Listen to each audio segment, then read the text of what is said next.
Justice Varma తొలగింపు ఈ వారంలోనే పూర్తయిపోవచ్చు. ఎందుకంటే జస్టిస్ వర్మని తొలగించమని సుప్రీంకోర్టు అడిగింది ఇంపీచ్మెంట్ మోషన్తో. భారతదేశ చరిత్రలో తొలి జడ్జి అవుతారేమో. ఇంతకుముందు ఇట్లాంటి ఇంపీచ్మెంట్ మోషన్స్ పార్లమెంట్లోకి వచ్చినప్పుడు చిట్ట చివరి నిమిషంలో అవతల వాళ్ళు రాజీనామా చేసినటువంటి సంఘటనలు ఉన్నాయి. తద్వారా ఆగిపోయింది.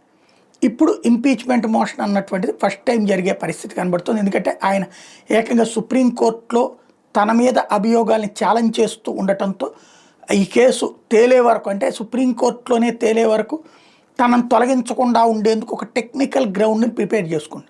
బట్ ఇక్కడ పార్లమెంట్ తొలగిస్తే ఏం చేయలేరు. ఈవెన్ సుప్రీంకోర్టే కూడా ఎంకరేజ్ చేయదు.